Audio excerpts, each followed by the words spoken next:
Hi my dear friends. നമ്മുടെ കഴിഞ്ഞ വീഡിയോയിൽ നമ്മൾ ഒരുപാട് WH ക്വസ്റ്റ്യൻസിനെ കുറിച്ചിട്ടുള്ള കാര്യങ്ങൾ നമ്മൾ അറിഞ്ഞു കഴിഞ്ഞു. അതേപോലെ തന്നെ വാട്ട്, വെൻ, വിച്ചിന്റെ പോലെ തന്നെ ഹൗ ഫാർ, ഹൗ ലോങ് എന്നുള്ള ക്വസ്റ്റ്യൻസ് ഒക്കെ നമ്മൾ എങ്ങനെയാണ് സെന്റൻസുകളിൽ വരിക എന്നുള്ളത് നമ്മൾ അറിഞ്ഞു കഴിഞ്ഞു. അപ്പൊ നമ്മുടെ ഇന്നത്തെ വീഡിയോയിൽ നമ്മൾ എന്താണ് ഡിസ്കസ് ചെയ്യാൻ പോകുന്നത്? ക്യാൻ, അതുപോലെ തന്നെ കുഡ്. അപ്പോൾ പലർക്കും അത് ഭയങ്കര കൺഫ്യൂഷൻ ഉള്ള ഒരു ഏരിയ ആണ്. എവിടെയാണ് ക്യാൻ ഉപയോഗിക്കേണ്ടത്, എവിടെയാണ് കുഡ് ഉപയോഗിക്കേണ്ടത് എന്നുള്ളതൊക്കെ. അപ്പോൾ ഈ വീഡിയോ നിങ്ങൾക്ക് കണ്ടു കഴിയുമ്പോൾ നിങ്ങൾക്ക് എന്താണെങ്കിലും അത് മനസ്സിലാവും, അത് ഉറപ്പാണ്. ഓക്കെ, അപ്പൊ ക്യാൻ നമ്മൾ എന്തിനാണ് ഉപയോഗിക്കുന്നത്? ക്യാൻ ഉപയോഗിക്കുന്നത് അതിന്റെ ഒരു 3 പ്രയോഗങ്ങളുണ്ട്. 3 തരത്തിൽ നമ്മളത് ഉപയോഗിക്കാറുണ്ട്. അതും കൂടെ പറഞ്ഞു തരട്ടെ. അപ്പൊ നമ്മുടെ ഇന്നത്തെ വീഡിയോയിൽ നമ്മുടെ ആദ്യത്തെ പ്രയോഗം അല്ലെങ്കിൽ ആദ്യം അത് ഏത് രീതിയിലാണ് ഉപയോഗിക്കുന്നത് എന്നുള്ളതാണ് നമ്മൾ ഡിസ്കസ് ചെയ്യുന്നത് കേട്ടോ. അപ്പൊ ക്യാൻ നമ്മൾ ഉപയോഗിക്കുന്നത് ഒരു കാര്യത്തിന് എന്തിനാണെന്ന് പറഞ്ഞിട്ടുണ്ടെങ്കിൽ എബിലിറ്റി എക്സ്പ്രസ് ചെയ്യാൻ വേണ്ടിയിട്ടാണ്. എന്ന് പറഞ്ഞിട്ടുണ്ടെങ്കിൽ നമ്മളുടെ ഒരു കഴിവ്. അപ്പോ നമ്മൾക്ക് എന്തൊക്കെ കഴിവുണ്ട് എന്നുള്ളതൊക്കെ ഒന്ന് ചിന്തിച്ചു നോക്കിയേ. Okay, I can sing, I can dance, I can play football, I can write poems. അപ്പൊ നമ്മൾക്ക് ഉള്ള കഴിവുകളാണ് നമ്മൾ അവിടെ പറയുന്നത്. ഈ അവസരത്തിൽ നമുക്ക് എന്തുപയോഗിക്കാം? നമുക്ക് ക്യാൻ അവിടെ ഉപയോഗിക്കാവുന്നതാണ്. I can dance, you can sing, she can write poems, they can read novels very well. അപ്പോ എല്ലാ സബ്ജക്ട്സിന്റെയും കൂടിയും നമുക്ക് എന്ത് ഉപയോഗിക്കാം? ക്യാൻ നമുക്ക് ഉപയോഗിക്കാവുന്നതാണ്.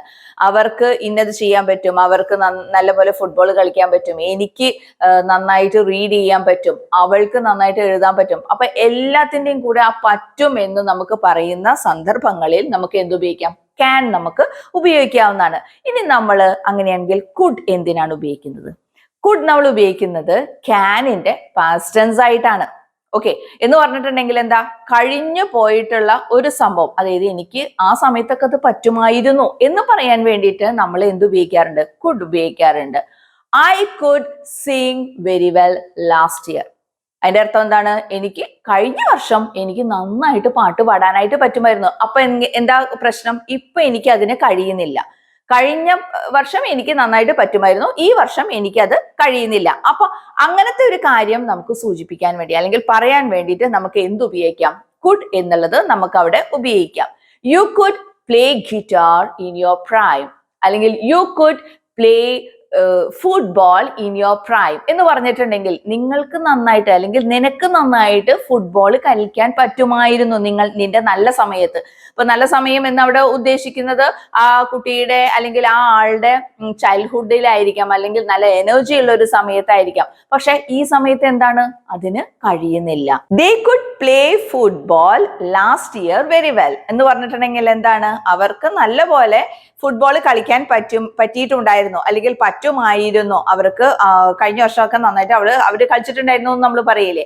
അപ്പൊ അവർക്ക് ആ സമയത്തൊക്കെ പറ്റിയിട്ടുണ്ടായിരുന്നു, പക്ഷെ ഇപ്പോ അതിന് കഴിയുന്നില്ല, ഇപ്പൊ അവർക്ക് അത് പറ്റുന്നില്ല. അപ്പൊ ഇങ്ങനെയുള്ള സന്ദർഭങ്ങളിലാണ് നമ്മൾ എന്തുപയോഗിക്കുന്നത്? കുഡ് ഉപയോഗിക്കുന്നത്.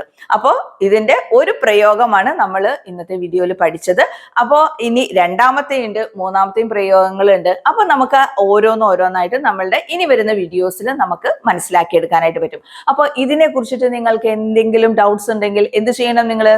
യെസ്, തീർച്ചയായിട്ടും കമന്റ് ബോക്സിൽ ഒന്ന് ചോദിച്ചു നോക്കുക, എന്തെങ്കിലും തരത്തിലുള്ള ഡൗട്ടുകൾ ഉണ്ടോ എന്നുള്ളത്. അല്ലെങ്കിൽ ക്യാൻ കുഡിന്റെ എല്ലാ ഭാഗവും നിങ്ങൾ കണ്ടു കഴിഞ്ഞതിന് ശേഷം നിങ്ങൾക്ക് കമന്റ് ബോക്സിലൂടെ ചോദിക്കാവുന്നതാണ്. കാരണം ഇതിനെക്കുറിച്ച് ഒരുപാട് ഡൗട്ട്സ് ഉണ്ടാവും, അത് സ്വാഭാവികമാണ്, എല്ലാവർക്കും ഉള്ള ഒരു ഇതാണ്.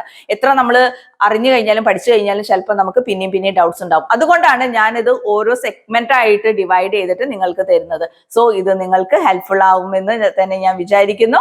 അത് നിങ്ങൾക്ക് ഹെൽപ്ഫുൾ ആയിട്ട് തോന്നിയിട്ടുണ്ടെങ്കിൽ തീർച്ചയായിട്ടും സബ്സ്ക്രൈബ് ചെയ്യുക. മാത്രമല്ല, ആവശ്യമുള്ള ആൾക്കാർക്ക്, ഇത് വേണമെന്ന് ആഗ്രഹിക്കുന്ന ആൾക്കാർക്ക് ഷെയർ ചെയ്ത് കൊടുക്കുക. ഓക്കെ ഗൈസ്, അപ്പൊ നമുക്ക് അടുത്ത വീഡിയോയിൽ കാണാം.